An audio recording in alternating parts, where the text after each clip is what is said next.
you're looking for all hit music that reaches out and squashes your... You just found it. It's your time.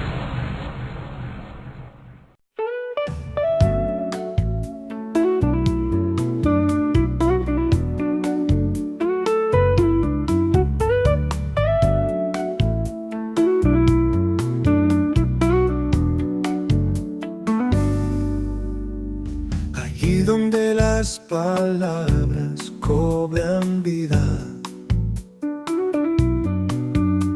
donde la novela se besa con la poesía, donde la música se abraza con el teatro, allí donde las letras cocinan ambrosías, está nuestro lugar. Escenario de palabras, adelante estás en tu casa.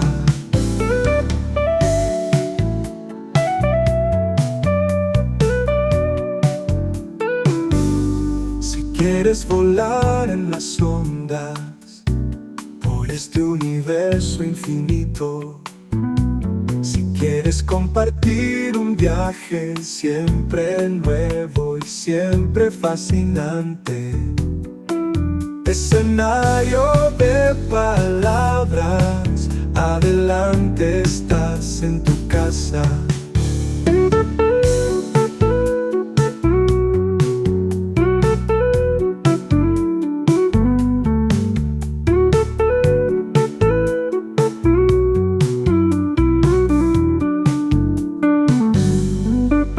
Escenario de palabras, adelante estás en tu casa.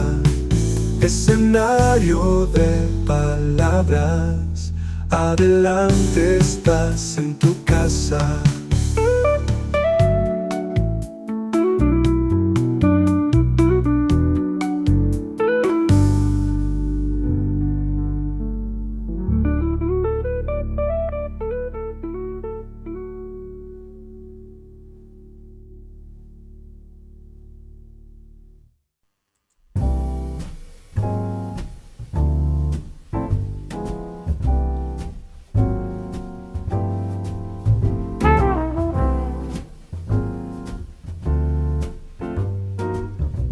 Suele suceder entre la gente aficionada a la lectura que cuando un libro agrada, y más cuando más que agradar entusiasma, entran ganas de acercarse a los escenarios descritos en la novela y recorrer esas calles, esas plazas, esas riberas y caminos, esos pueblos.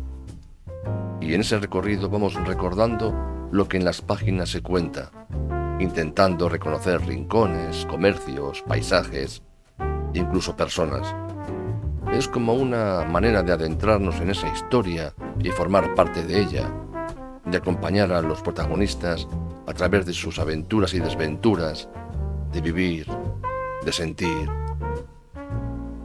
De igual manera, cuando ese autor o esa autora cuya prosa o cuya poesía nos cautivan vivió en una época anterior a la nuestra, cuando de su paso por la vida queda una biografía más o menos completa y un puñado de lugares en los que transcurrieron sus horas, poner los ojos en el edificio, la fuente, la ermita o la plaza, el prado o la montaña que sus ojos contemplaron, sentarnos en ese banco o en ese muro, en esa silla o en esa piedra en el que descansó o escribió una parte de su obra, contemplar la cama o el escritorio, el tintero o la cartera que en su día empleara en sus quehaceres diarios, suele tener el efecto de transportarnos hasta aquella época y hacernos estar presentes, aunque sea por unos breves instantes, en un día cualquiera de sus vidas, en una de las muchas escenas cotidianas,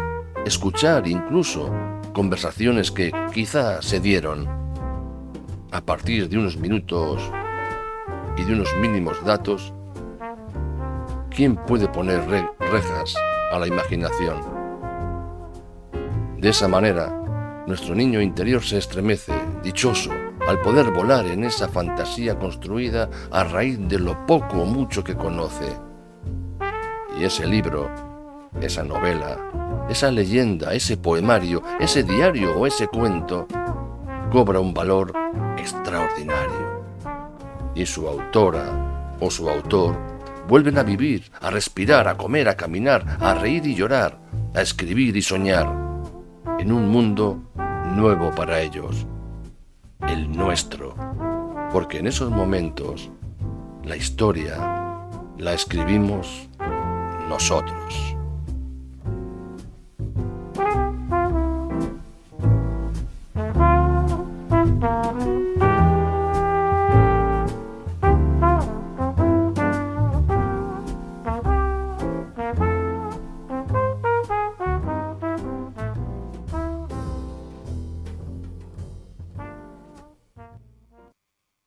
Bueno, terminaba José Luis su reflexión con unas bonitas palabras, porque en esos momentos la historia la escribimos nosotros. Efectivamente, cada uno escribe su propia historia cada día, en cada momento, y lo bueno es que poder disfrutar de autores de cualquier género literario, bueno, pues enriquecen nuestro día a día, ¿no? Nuestra propia historia.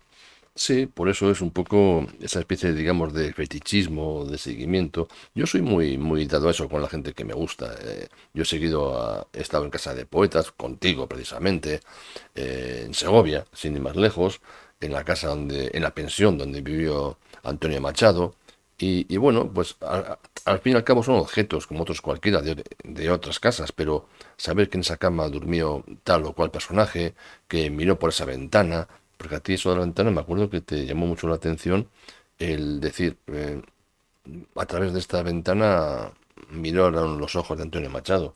Ujú. Y luego, pues, sobre todo cuando todo está bien conservado y se conserva, valga la redundancia, como en su día fue, pues a mí me impresiona y me gusta, me satisface el estar, el pensar en silencio, el recordar, el evocar a ese autor o a esa autora que nos gusta o que nos ha hecho soñar, nos ha hecho pensar, ¿no? Que nos gusta, sin más. Y en casos también nos apasiona, como sucede con más de un autor. Sí, compartir, el hecho es el compartir, ¿no? Ese paisaje tanto exterior como interior del lugar donde ese autor, esa autora se han movido, lo que ellos han visto, cómo lo han transmitido, la diferencia entre su forma de mirar y la nuestra. Bueno, pues son cosas que hacen, que abren la reflexión, que nos hacen pensar, ¿no? Que pueden enriquecernos, pueden aportarnos o simplemente, bueno, nos hacen sentir. Pues otro programa más de Escenario de Palabras. Así comienza el 15º programa ya de Escenario de Palabras. Lo primero, como siempre, agradecer a nuestros oyentes escuchantes, bueno, pues esa fidelidad, esos comentarios que nos seguís dejando, que nos hacen buscaros en los programas para leeros con avidez, porque, bueno, pues nos hacen sentir francamente bien. Sí, sí, no digo nada más, lo has dicho muy bien, nos hace sentir francamente bien. Nos gusta mucho recibir comentarios, sobre todo porque todos son bonitos. Y ese sonido de campanilla que hay por ahí es No es una, que es Navidad, no es Navidad, no es es una de Navidad. las gatas que ha cogido uno de esos juguetes, que es una bolita de lana con una campanita dentro, y nos está haciendo un poco la puñeta. Por cierto, regalo de Conchi de Tirgo.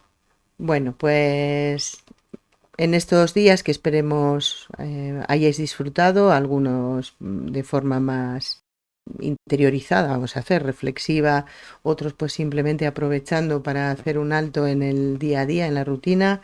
Bueno, ya encaramos esta semana que entra con un nuevo lunes acompañándoos. Esperamos que sea un programa, como siempre, de vuestro gusto y creo que tan solo nos queda decir el número de teléfono donde podéis seguir poniéndose en contacto con nosotros, que es el 634-037914. Os vuelvo a decir, 634-037914. Y sin más, vamos a dar comienzo a Escenario de Palabras.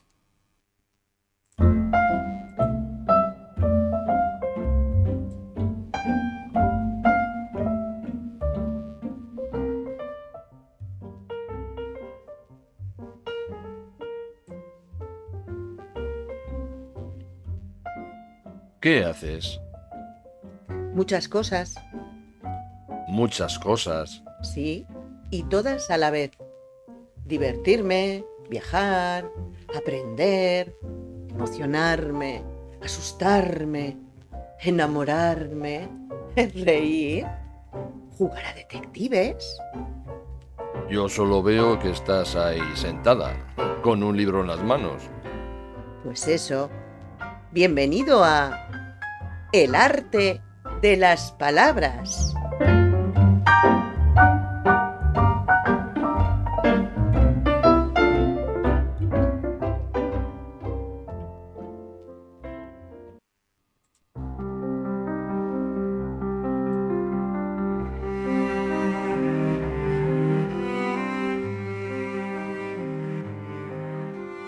Si hablamos de nieblas, de soledades, de lunas, de amores imposibles, podemos intuir que estamos hablando de alguien un tanto solitario, reservado.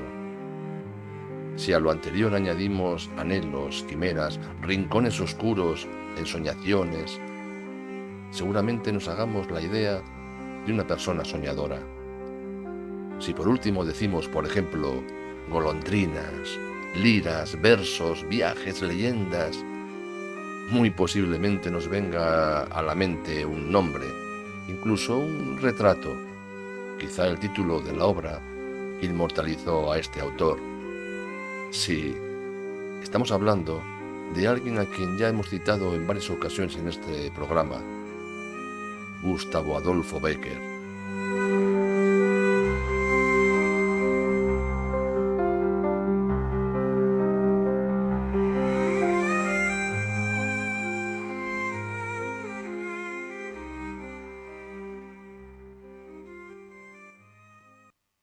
Para este programa hemos escogido la figura de Bécquer, en principio porque es uno de los autores, de los poetas, que a casi todos en nuestros momentos, en nuestros días de colegio, nos lo han mostrado, nos lo han enseñado, quizá porque está tratado o considerado como el poeta del amor, quizá porque simplemente nos gusta muchísimo, porque le hemos nombrado en los programas anteriores bastantes veces, para poner ejemplos de cosas diferentes, y es tanto lo que se puede contar de Bécquer, que lo hemos dividido en dos programas, porque si no uno iba a ser demasiado espeso, demasiado extenso. Además, hemos intentado crear una biografía de Bécquer en la que seguramente habrá cosas que nos suenen y otras que nos suenen menos, porque no hay que olvidar que al fin y al cabo Bécquer fue un ser humano, fue un hombre de su tiempo, con sus luces, con sus sombras, sus virtudes, sus defectos, y creemos que adentrarnos un poco más en su vida y en su obra puede ser un viaje bonito, un viaje muy interesante. Si tuviéramos que definirlo a grandes rasgos, podríamos decir que Bécquer es el poeta romántico por excelencia, que sus célebres rimas han estremecido el corazón de muchas generaciones, que sus leyendas nos han quitado el sueño más de una noche. Su imagen se nos aparece envuelta en una bruma de melancolía y enamoramientos, de lágrimas y sueños frustrados. A grandes rasgos, sabemos que nació en Sevilla y que en un momento de su vida marchó a Madrid. Sabemos que padeció penurias económicas, que tenía un hermano pintor llamado Valeriano, que pasó temporadas en el monasterio de Veruela, que se casó con una mujer llamada Casta y que murió a temprana edad afectado de tuberculosis. Pero, ¿conocemos en realidad quién fue Gustavo Adolfo Bécquer? ¿Conocemos cómo fue su infancia, su juventud, su vida en Madrid, sus relaciones sentimentales, su vida familiar, sus inclinaciones políticas, su trayectoria profesional, sus amistades, sus grandes alegrías, sus momentos más tristes? El 17 de febrero de 1836 nacía en Sevilla Gustavo Adolfo Claudio Domínguez Bastida, hijo de José Domínguez Insausti y de Joaquina Bastida Vargas, que pasaría a la historia como Gustavo Adolfo Bécquer. ¿Y por qué precisamente Bécquer si su apellido era Domínguez? Pues por una sencilla razón. Hacia 1588, el católico Enrique Bécquer, noble flamenco, se trasladó con sus hijos Miguel y Adam desde la ciudad alemana de Moers hasta Sevilla. Miguel se casó con Catalina Vance, de origen flamenco, y Adam con Margarita del Ciervo. Los Bécquer fueron una de las grandes familias de la época en Sevilla. De ello da prueba el que ambos hermanos fueron enterrados en una capilla propia de la Catedral de Sevilla, adquirida en 1622. El potencial económico y social de la familia fue decayendo con el tiempo. Para el siglo XVIII ya había perdido toda fortuna y notoriedad. Solamente quedaba el recuerdo de su ilustre ascendencia y el orgullo de su pasado y de su apellido. En el siglo XIX, uno de sus descendientes, el sevillano Antonio Domínguez Bécquer, se casó con María Antonia Insausti. El primero de sus hijos fue bautizado el 24 de agosto de 1805 en la iglesia de San Esteban, con el nombre de José María Vicente Miguel Rafael Bernardo. Este José empezó a emplear el apellido Bécquer en su partida de casamiento y más tarde en la firma de sus cuadros, en un afán por reivindicar su origen familiar, eso sí, castellanizándolo, es decir, cambiando el CK del Bécquer original por el CQ que todos conocemos. No sería el único en utilizar ese apellido. José se casó el 24 de febrero de 1827 con Joaquina Bastida y Vargas en la iglesia de San Lorenzo. El matrimonio tuvo los siguientes hijos: Estanislao, Eduardo, Jorge Félix, Valeriano, Gustavo Adolfo, Ricardo, Alfredo y José. Para entonces, como hemos dicho, la opulencia de los Bécquer era solamente un grato y añorado recuerdo de sus días de gloria. Pero su presente no era nada desdeñable. José Domínguez Bécquer, que era conocido en Sevilla como el maestro José Bécquer, estaba considerado uno de los pintores sevillanos más destacados de su tiempo. Pintaba cuadros costumbristas y retratos. Muchas de estas obras eran exportadas a Inglaterra o eran compradas directamente por viajeros ingleses que admiraban sus cuadros. También se dedicó a la docencia, enseñando pintura a su pariente, Joaquín Domínguez Bécquer, así como a Manuel Cabral Bejarano, Eduardo Cano de la Peña y otros. Gracias a su actividad artística alcanzó una buena situación económica. La familia tenía coche propio, lo cual era todo un lujo en aquella época, y de la casa y de la descendencia se encargaban 3 criadas y un criado. Así que, como vemos, Gustavo Adolfo nació en el seno de una familia acomodada.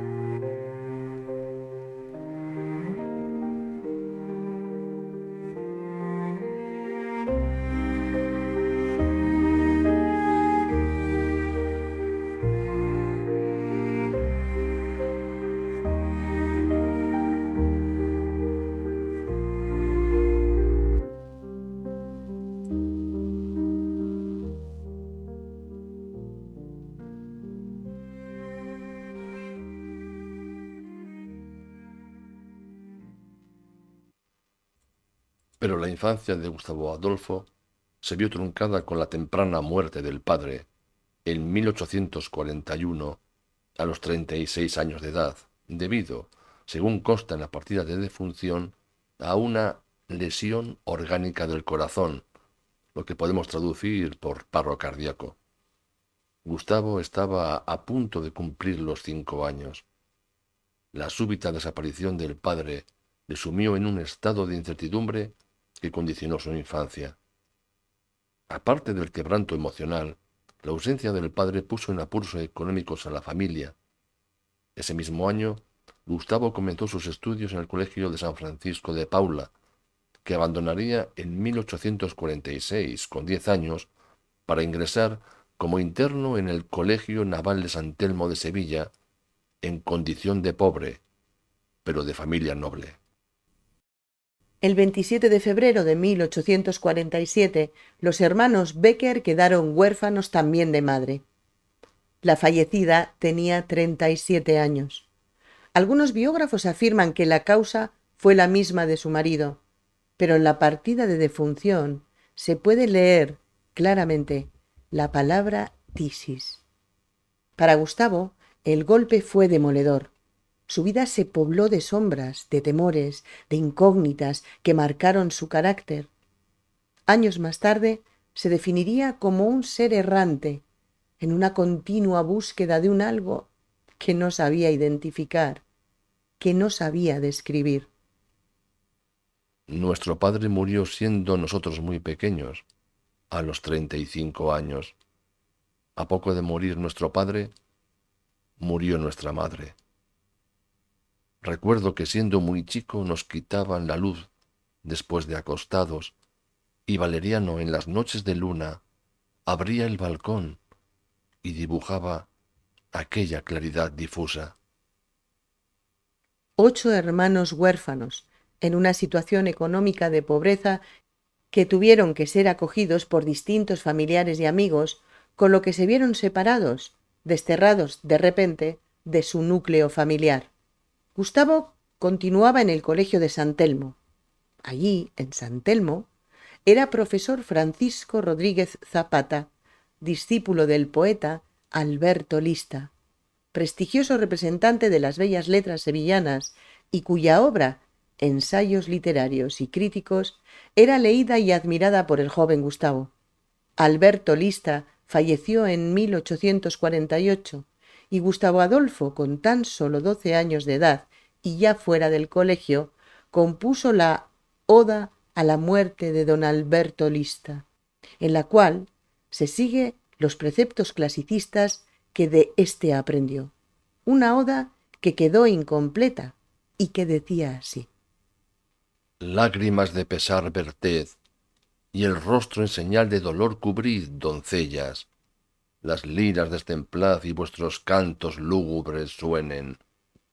La vil ceniza del cabello cubra los sueltos rizos que volando al aire digan al par con vuestros ayes tristes: murió el poeta. ¿Oís?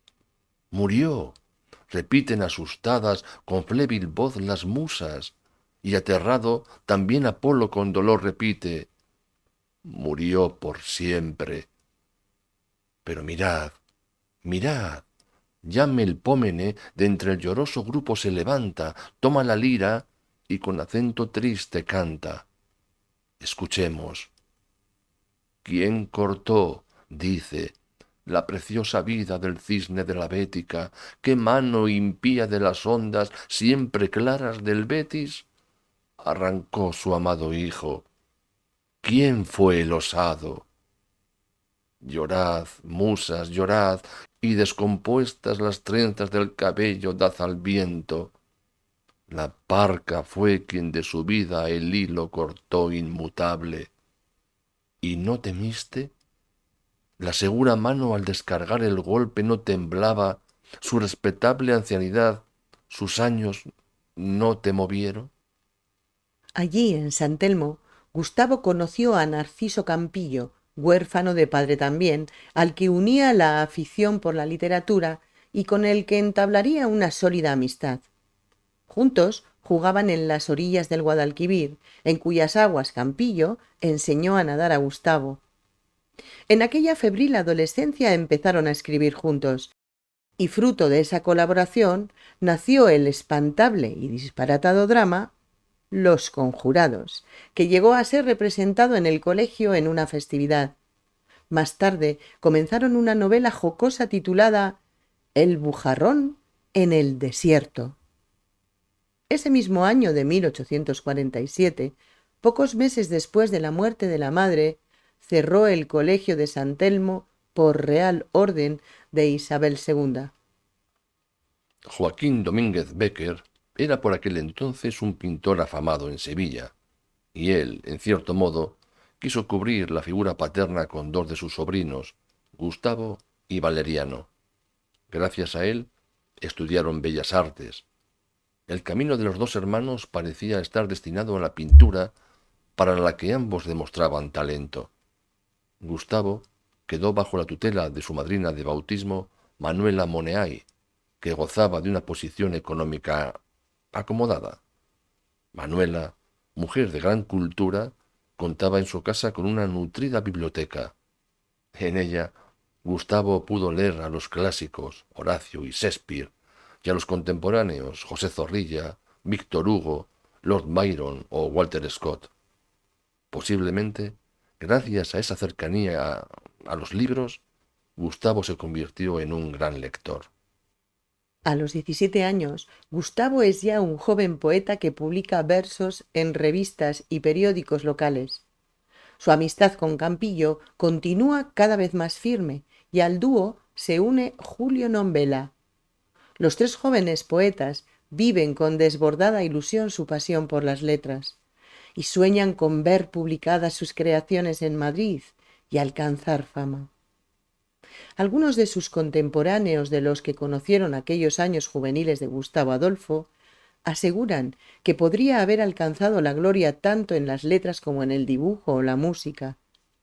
Se había criado en un ambiente artístico y toda su actividad orbitaba alrededor del arte. En el campo de la música, Gustavo Adolfo demostraba un profundo conocimiento de las producciones musicales burguesas por excelencia, como son la ópera y la zarzuela. Julio Nombela afirmaba que Bécquer sabía de memoria y tarareaba a todas horas las óperas de Lucía, Poliuto, ya empezamos aquí con las Poliuto, vamos a decir, obras como La Favorita o Norma. Se sabe también que Bécquer tenía un oído fino para la música y que demostraba una notable habilidad a la hora de tocar el piano y la guitarra, lo cual es muy significativo. La música clásica, representada por el piano, y la música popular andaluza, representada por la guitarra. En el ámbito de las letras, Gustavo Adolfo ya buscaba su propia voz. Su formación, como ya hemos dicho, se basaba en el clasicismo. Sentía aprecio por los poetas latinos y españoles del Siglo de Oro, en especial Fray Luis de León, Herrera o Rioja. Buscaba su propio ritmo musical, su propia expresión, y sentía una inclinación prerromántica hacia lo sublime. La noche, la muerte, la soledad, la fragilidad humana.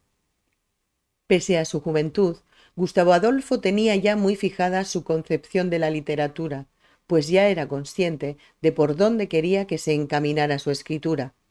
Sus preocupaciones e inquietudes, que formarán parte de sus creaciones futuras, podemos descubrirlas en unas reflexiones que hizo en el libro de cuentas de su padre. En ellas especifica cómo, para el artista, todas las bellas artes son simples manifestaciones de un único sentimiento. El ángel de las ilusiones nos conduce sobre sus doradas alas a un mundo desconocido, a esa región que tanto halaga nuestros sueños de juventud. Entre la niñez y los primeros sentimientos del amor hay una edad incomprensible para nosotros. ¿Qué edad más hermosa que la juventud? La poesía, la música, la pintura, las bellas artes, todo lo más hermoso y más perfecto es hijo de este entusiasmo.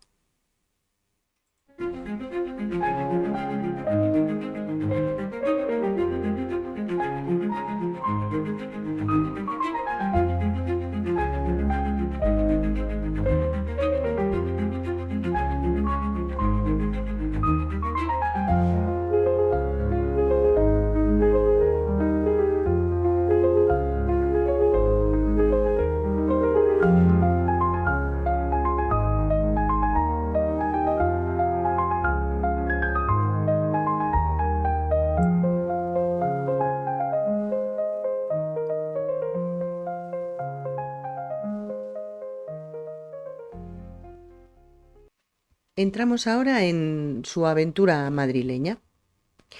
En el ambiente cultural de aquella Sevilla de mediados del siglo XIX parecía augurar un futuro prometedor como escritor al joven Gustavo Adolfo, que seguía contando con el apoyo de su tía y madrina Manuela Moneay y con el respaldo profesional de su pariente Joaquín Domínguez Becker y de su hermano Valeriano, que ya comenzaba a destacar en la pintura.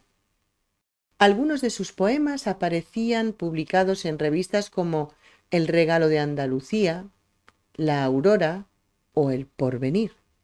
Pero Sevilla se queda pequeña para sus aspiraciones y su mirada cada día estaba más fija en Madrid, que se presentaba como el escenario en donde poder alcanzar y lucir los laureles poéticos. En aquella aventura no estaba solo. Gustavo Adolfo Bécquer, junto a Narciso Campillo y Julio Nombela, componían versos y versos en días febriles, en horas plenas de ilusión, de conversaciones, de proyectos, con la intención de ir a Madrid a publicarlos. 1853 fue el año de la planificación, 1854 el de la ejecución de esos planes. Julio Nombela fue el primero de los tres en dar el salto. En junio de ese año partía hacia Madrid. Gustavo le siguió y en octubre abandonaba Sevilla pese a la férrea oposición de su madrina, Manuela Moneay, que incluso llegó a ofrecerle la posibilidad de hacerle heredero de todos sus bienes si desistía de sus intenciones, ya que ella carecía de descendencia. Pero las quimeras fueron más fuertes que el dinero y que el cariño, y el joven Gustavo Adolfo se puso camino de Madrid. Llevaba 30 duros que le había dado Joaquín Domínguez Becker. Al llegar a la capital se instaló en una pensión de la calle de la Hortaleza número 35, en una habitación pequeña y pobremente amueblada. El tercer mosquetero, Narciso Campillo, llegó a finales de año, pero la ilusión del viaje se vio truncada por la enfermedad que contrajo durante el mismo, la viruela, por lo que su madre se vio obligada a viajar hasta Madrid y llevárselo de vuelta a Sevilla para cuidarlo en la casa familiar. El Madrid que Gustavo Adolfo se encontró no era la tierra prometida que destellaba en su imaginación. El país estaba sumido en revueltas políticas, las artes y las letras no interesaban demasiado, y los poemas del joven sevillano no ofrecían ningún interés para los editores. La soledad, el desengaño, la tristeza de aquellos días los dejó plasmados por escrito. Algunos años más tarde, concretamente en 1859, escribiría que su sensación al llegar a Madrid fue muy negativa. Me encontré solo en el mundo. En 1865 escribió lo siguiente, recordando su llegada a la capital. Ya estamos en la corte. He necesitado que me lo digan y me lo repitan 100 veces para creerlo. ¿Es esto Madrid? ¿Es este el paraíso que yo soñé en mi aldea? Dios mío, qué desencanto tan horrible. La contradicción, la eterna contradicción de Gustavo Adolfo se plasma al establecer la comparación entre Sevilla y Madrid. Ambas ciudades le ofrecen cosas y ambas también se las niegan. Sevilla, con sus rejas y sus cantares, sus cancelas y sus rondadores, sus retablos y sus cuentos, sus pendencias y sus músicas, sus noches tranquilas y sus siestas de fuego, sus alboradas color de rosa y sus crepúsculos azules. Aspiré con voluptuosidad la fragancia de las madreselvas que corren por un hilo de balcón a balcón, y torné, en fin, con mi espíritu a vivir en la ciudad donde he nacido y de la que tan viva guardé siempre la memoria. Al través de los vidrios de los balcones se divisaba casi todo Madrid. Madrid, envuelto en una ligera neblina, por entre cuyos rotos jinones levantaban sus crestas oscuras las chimeneas, las buhardillas, los campanarios y las desnudas ramas de los árboles. Madrid, sucio, negro, feo como un esqueleto descarnado, tiritando bajo su inmenso sudario de nieve. Sevilla permaneció siempre en su mente. En 1859 la definía como el Edén perdido, y de ella hablaba en términos de amor y añoranza. La ciudad en la que he nacido y de la que tan viva guardé siempre la memoria. Tal vez por la decepción que les causó Madrid, quizá por no ver cumplidos sus sueños, acaso por el cambio de ambiente y amistades, Narciso Campillo y Gustavo Adolfo comenzaron a distanciarse. La amistad que los había unido, los anhelos compartidos, las tardes de juegos, risas y versos a orillas del Guadalquivir, dejaron paso a los reproches, los menosprecios y las acusaciones. Campillo terminó por tachar a Gustavo de ser casi iletrado, meramente intuitivo, falto de cultura y de estudios. Campillo presumía de haberse formado mejor que él en el Instituto Provincial de Sevilla y de haberle enseñado algunas de las cosas que allí había aprendido. El alejamiento con Campillo se compensó con el encuentro de otro amigo sevillano, escritor como ellos, Luis García de Luna, que también se encontraba en Madrid. Este recomendó a Gustavo una pensión en la que una mujer llamada Soledad trataba muy bien a los huéspedes, y Gustavo se trasladó allí. La amistad entre Bécquer y García Luna se intensificó y junto a Julio Nombela formaron un trío de jóvenes escritores que escribían por encargo. Uno de estos encargos fue escribir las biografías de los diputados para Jean Gabriel Hugelmann, lo que les permitió sobrevivir durante un tiempo. De manera paralela, llevados de sus inquietudes, se embarcaron en distintos intentos fallidos de creación de un periódico en Madrid. Pero como muy bien dijo Larra, escribir en Madrid es llorar. El nombre de Bécquer, pues Gustavo Adolfo, al igual que su padre y su hermano Valeriano, había adoptado el orgulloso apellido de los orígenes familiares, aparecerá vinculado a revistas como La España Musical y Literaria, El Mundo, El Porvenir o el Álbum de Señoritas y Correo de la Moda.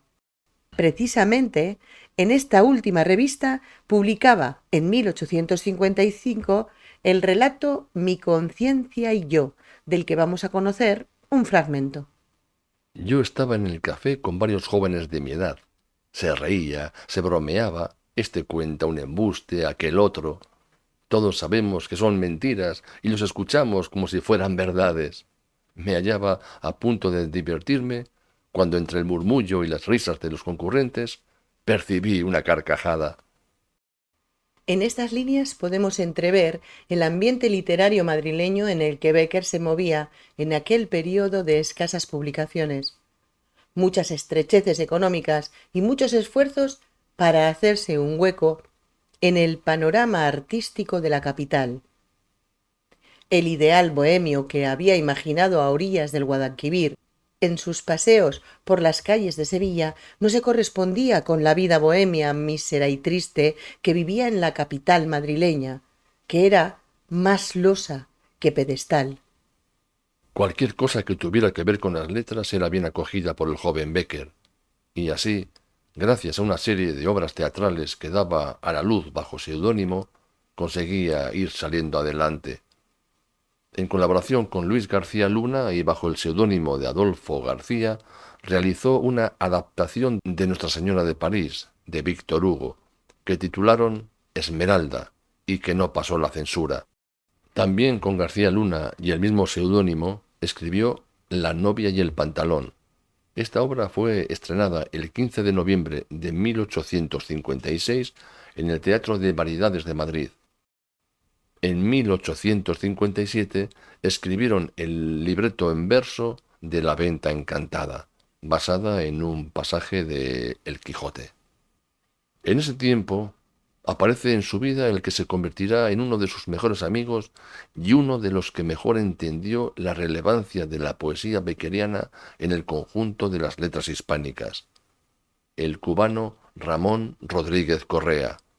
De su mano, Bécquer entró como escribiente en la Dirección de Bienes Nacionales, trabajo que le permitió respirar económicamente con lo que ello suponía en aquellos días, en aquellos meses de penurias, pero no supo aprovechar la ocasión.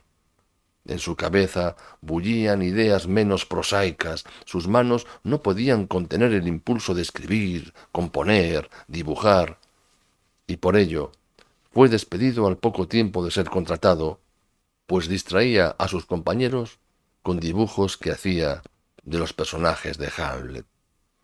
Bueno, hasta el momento, ¿qué te parece nuestro amigo Gustavo Adolfo Bécquer? Que yo, por ejemplo, no conocía demasiado, ¿no? Eso, pues su afán por escribir de tan joven, bueno, pues cómo ansiaba la fama o cómo perseguía esa notoriedad y la buscaba en Madrid. Bueno, resulta curioso, me imagino que un hombre o un chaval de su tiempo también, Sí. inquieto, me hace mucha gracia, me ha hecho gracia lo de que le despidieran del trabajo. ¿Cuántos escritores y escritoras que han trabajado habrán aprovechado sus horas laborales, que no está bien, hay que decirlo, pero porque la creatividad no sabe de horario, ¿no? Desde luego que no. A mí lo que más me ha... No sorprendido porque ya lo sabía, pero bueno, el ponerlo, darle voz, el darlo a conocer, el hablar sobre ello, el, por una parte, el golpe que tuvo que suponer para una personalidad, digamos, sensible como la que parece que tuvo Bécquer, el perder con 5 años a su padre, con 11 a su madre, y el pasar de vivir en una casa, como hemos dicho, con coche propio y criados, a depender de sus familiares, el verse separados los hermanos y subsistir ya, como hemos dicho, en un colegio para pobres, que era un colegio, digamos, bueno, muy bueno, pero en condición de pobre, que eso también tenía que marcar. Y luego ese paso de una Sevilla colorista, luminosa, alegre, y llegar a un Madrid que, como él mismo ha dicho, para él era oscuro, era triste, era como los jirones de un sudario. Y sobre todo viniendo de una vida en sus últimos tiempos en Sevilla más bien cómoda con su tía, con su madrina, en la que no faltaba de nada, y de repente verse solo, aunque tenía a sus 2 amigos, pero verse solo en una casa, en una pensión, pobre, humilde, y de pasar muchas penurias económicas. No tuvo que ser fácil. Pues seguimos, si te parece. Pues si no dices nada más del pobre Becker, sigue. Bueno, voy a decir muchas cosas más, pero a continuación. Es entonces cuando Gustavo Adolfo emprende su gran proyecto, la historia de los templos de España. El objetivo era describir todos los templos de España desde un punto de vista histórico, artístico y religioso. Esta obra se publicaría por entregas, en un formato lujoso y caro. Gustavo Adolfo, junto a Juan de la Puerta Vizcaíno, arqueólogo y escritor, inició los trámites para la preparación de esta monumental obra que requirió el reclutamiento de notables eruditos en el campo de la historia, las artes y la literatura. El 21 de junio de 1857, Bécquer y Puerta fueron recibidos por Isabel II y su marido, Francisco de Asís, a los cuales explicaron el proyecto. Los reyes aceptaron encabezar la lista de suscriptores y adquirir unos cuantos ejemplares para la Biblioteca Real. Gustavo estaba pletórico. La fe en su proyecto era completa. Siempre le había gustado la arquitectura. Tenía una evocación romántica de las ruinas del pasado, muy en la línea de Chateaubriand, y en su concepción vital y poética, la religión tenía una gran importancia. Deseaba rescatar edificios que dejarían de ser un conjunto de piedras para convertirse en lo que en realidad eran, la representación fidedigna de la tradición española. Se trataba de un proyecto monumental, ambicioso, de una grandiosa magnitud. Un alto número de personalidades lo respaldaban. El patronato del patriarca de las Indias, Tomás Iglesias y Barcones, el arzobispo de Toledo, Juan José Bonel y Orbe, 38 obispos, Entre los que colaboraron con sus escritos había 12 historiadores y un grupo de 52 personas que, en su mayoría, eran periodistas y escritores. La primera entrega salió a mediados de agosto de 1857 con un prólogo de Bécquer. En la introducción de la historia de los templos de España se decía lo siguiente: La tradición religiosa es el eje de diamante sobre el que gira nuestro pasado. Estudiar el templo, manifestación visible de la primera, para hacer en un solo libro la síntesis del segundo. He aquí nuestro propósito. Para conseguirlo, evocaremos de las olvidadas tumbas en que duermen al pie del santuario a esos titanes del arte que lo erigieron. La primera entrega de la historia de los templos salió a la luz con la protección de la reina Isabel II. Las sucesivas entregas fueron apareciendo con cierto retraso hasta que en noviembre de 1858 quebró la empresa editorial. Bécquer, desolado, exhausto, cae en una grave enfermedad.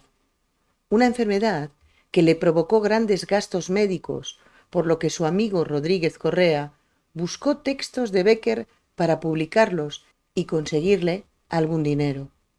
En esa búsqueda, Correa encontró la leyenda El caudillo de las manos rojas, sin duda inspirada en la admiración que Bécquer sentía por la temática y la cultura hindú. Rodríguez Correa trabajaba como redactor en el diario La Crónica de Madrid, que publicó esta obra en 8 entregas desde finales de mayo hasta mediados de junio de 1858. La leyenda se publicó casi al mismo tiempo en el diario La Corona, de Barcelona.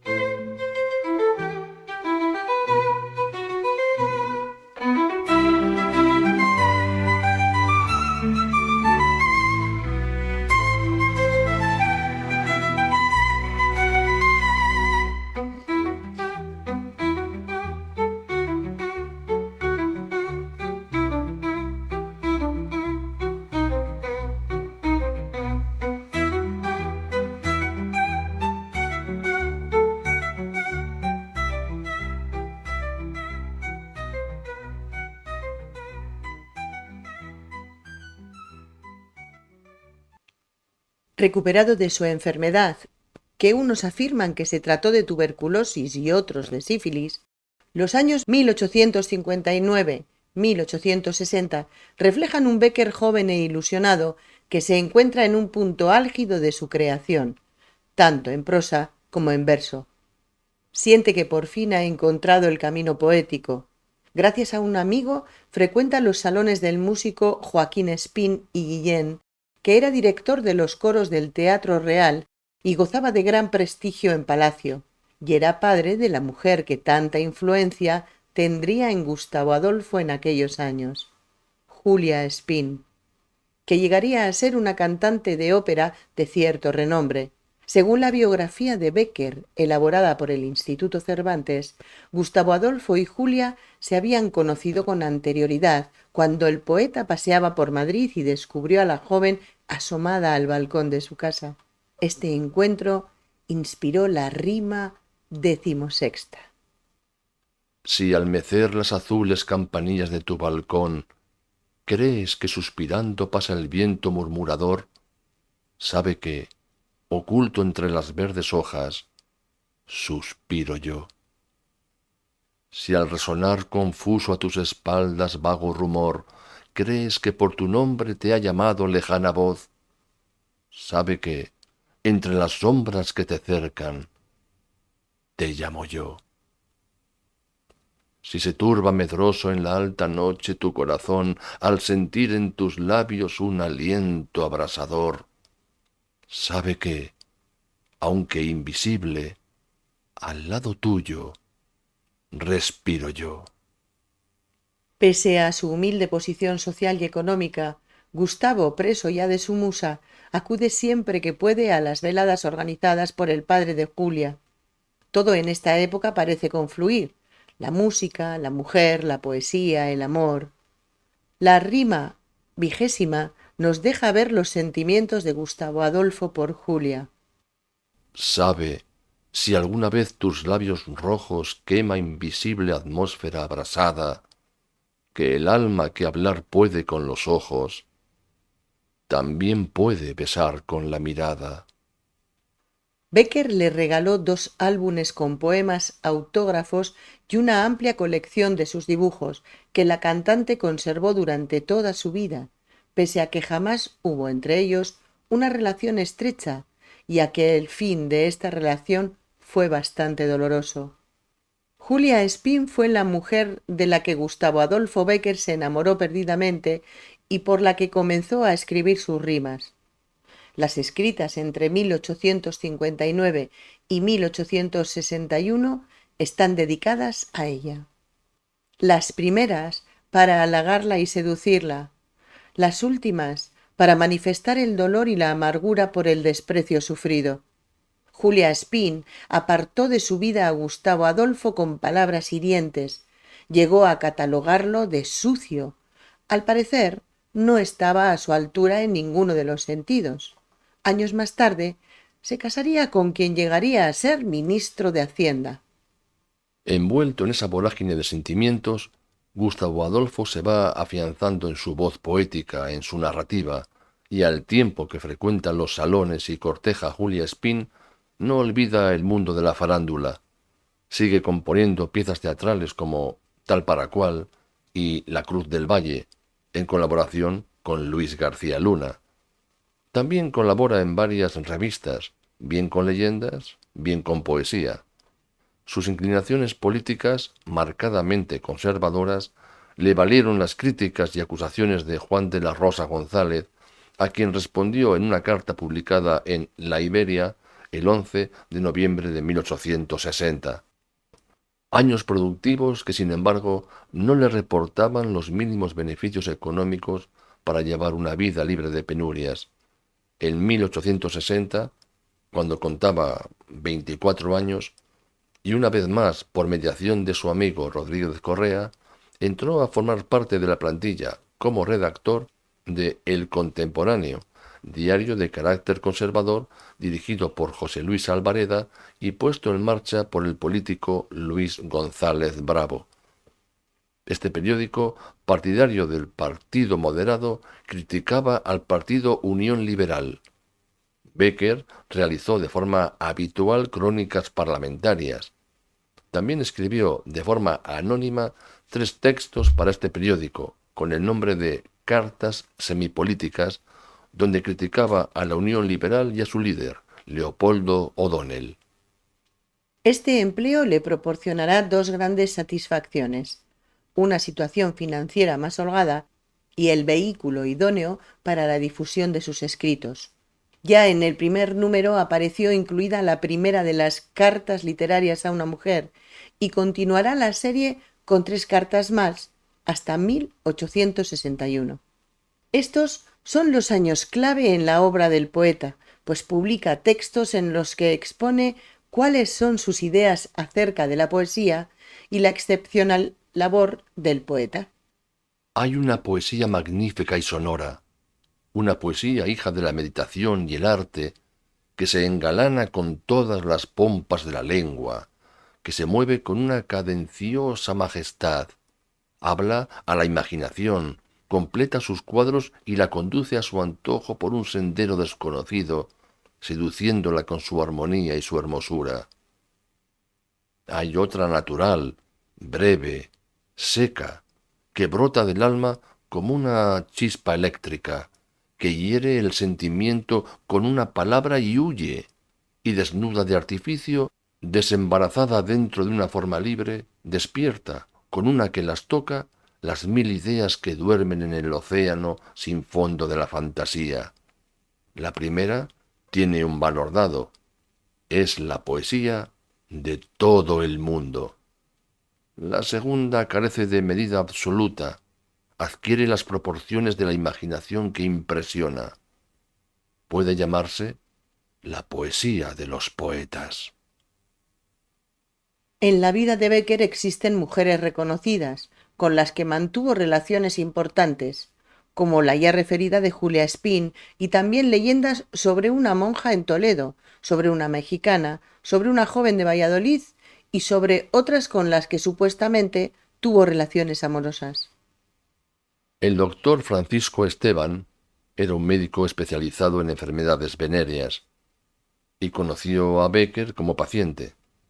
El doctor Esteban tenía una hija llamada Casta, pero lo que ocurrió a partir del día en que Gustavo y Casta se conocieron, vamos a dejarlo para otro programa. ¿Te parece? Me parece. Bueno, pues hasta aquí la primera parte de la biografía resumida de Gustavo Adolfo Becker. ¿Qué te ha parecido?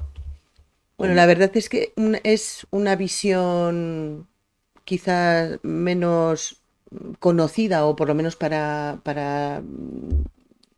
los que tenemos esa visión romántica de Becker con esa figura casi etérea, sumido en sus meditaciones, sus reflexiones, sus ensueños, ¿no?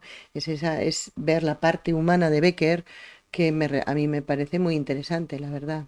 Sí, yo creo que es un poco como incidir, profundizar en lo que sabemos a grandes rasgos, ¿no? Que vivió en Madrid, pero claro, ¿cómo vivió en Madrid? Pues buena parte de ese tiempo, de esos años, para hasta lo hemos dejado más o menos cuando él llevaba ya en Madrid, pues 6 años.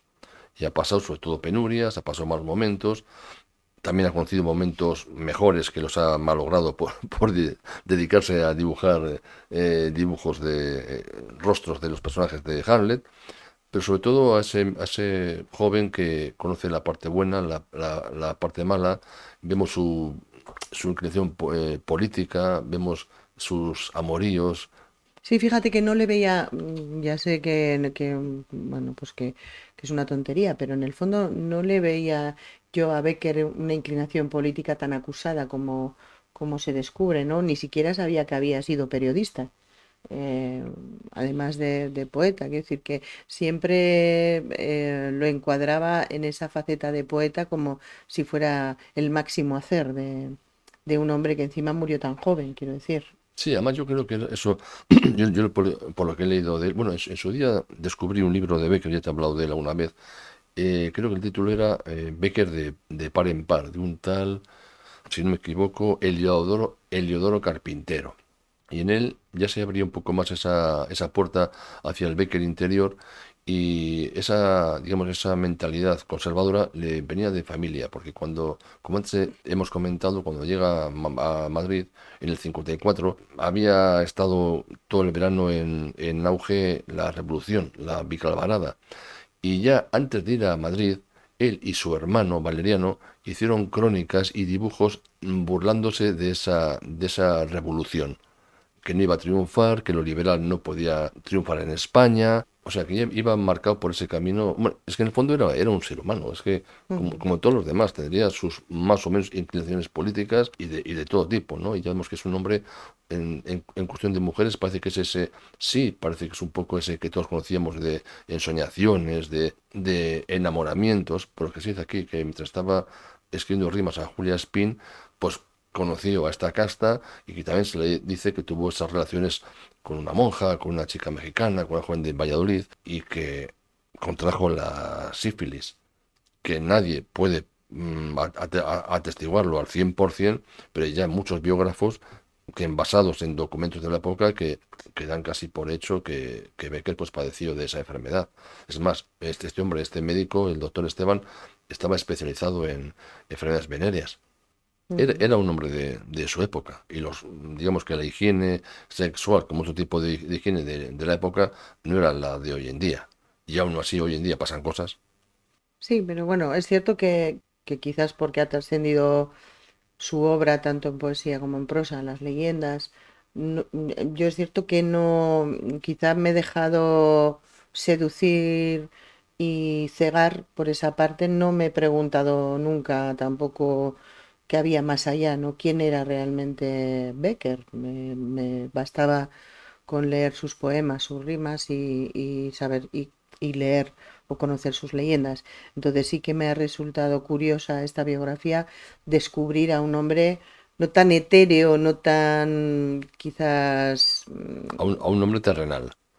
eso, Terrenal, terrenal, sí, sí, esa sí. es la Mm, palabra. Porque es cierto que en este buscar sobre la biografía de él, se descubrió que esa gran labor periodística que hizo fue más conocida en aquella época por su periodismo que por sus obras que no se conocieron hasta su muerte, con lo cual me resultó muy curioso. Y luego esa implicación política que le hace tan prosaico, ¿no? mm, A mi sí. entender, que me parece fenomenal y además que eso quiere decir que estaba implicado en su mundo, en su actualidad, en la vida Ujú. que él vivía, pero me resulta, eso me resulta curioso porque yo me imaginaba al Becker paseando por los parques, pluma en mano, bueno, pues eso, intentando evocar a las musas, ¿no? Yo, algo así, vamos, cosas un poco más infantiles, pero sí que es cierto que me sorprendió, me agradó bastante cosas que descubrí y luego, bueno, pues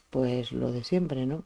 Se te cae esa especie de velo que nosotros mismos ponemos, que a fin de cuentas es el hecho de conocer, o lo que se ha querido dar a conocer de él, que a veces también es esa la Sí, cuestión, ¿no? ese es un ¿Qué tema. es lo que se ha querido dar a Es que ese es conocer? un tema que Ujú, lo comentaremos y profusamente al término del segundo programa sobre su vida, porque es un tema que tiene también mucho que contar, que tampoco va ujú, a ser media hora hablando de eso, pero que sí.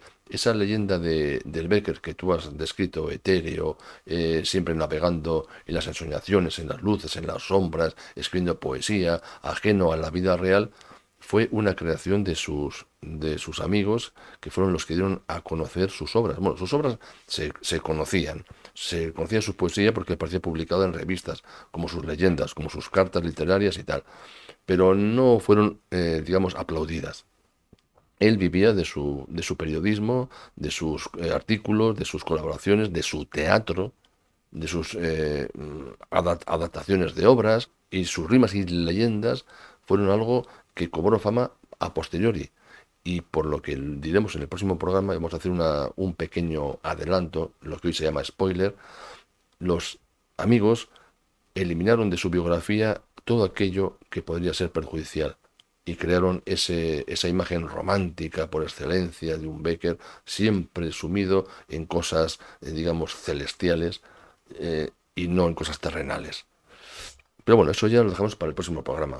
Y también, por hacer spoiler, también era curioso que la imagen que rueda de Becker, que es un retrato que le hizo su hermano a Ujú. Becker, también estaba bastante idealizado, ¿no? No era Sí. en las fotos de la época, que Ujú. las hay, no es la imagen que siempre rueda por internet, por todos los sitios de Becker. En los antiguos billetes de 20 duros que había en circulación. Ujú, Yo he usado, y tú también has usado esos billetes. ujú. Es siempre el mismo retrato de Becker, así como de casi de perfil, de tres Sí, cuartos, con ese pelo ondulado, esa perillita, onduladito. esos pómulos marcados, esa mirada lánguida. Hay fotos, como tú has dicho, de Becker solo y con familia, que bueno, tiene un estilo, pero que no es el del retrato. Ujú. ¿Mm? Sí, además creo que decían por qué su hermano lo pintó así, que ya lo desvelaremos. En el próximo programa, porque también su hermano, a partir del próximo programa, su hermano Valeriano cobra protagonismo. Pero eso ya para la semana que viene. Bueno, entonces, esperando que os haya gustado este programa, vamos a pasar a la parte final, que es que José Luis os diga de esa forma maravillosa el número de teléfono en el que podéis comentarnos, compartir, lo que queráis sobre todo lo que tenga que ver con el programa Escenario de Palabras. Pues maestro, por favor. A ver cómo lo digo yo ahora, a ver qué me invento, porque no he preparado nada. A ver, algo de lo que hemos leído puede ser. ¿Sabe si por tu corazón y tu mente ha pasado la idea de dejar un mensaje en este programa, que debes tomar la pluma y escribir sobre tu almohada el número siguiente: 634-037914, y como lorito enamorado, te lo repito: 634-037914. Feliz poesía. Feliz semana. Pues lo dicho, que tengáis una muy buena semana. Madre mía.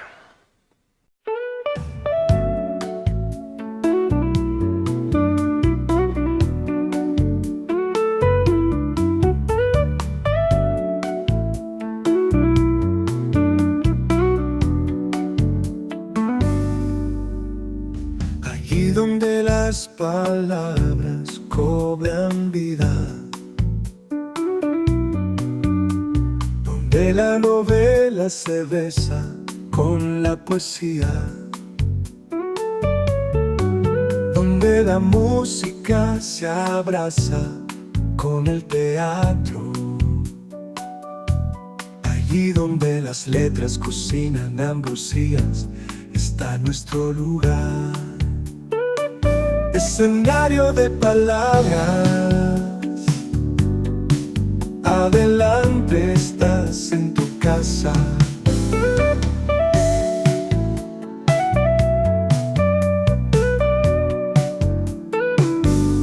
Si quieres volar en las ondas por este universo infinito, si quieres compartir un viaje siempre nuevo y siempre fascinante, escenario de palabras, adelante estás en tu casa.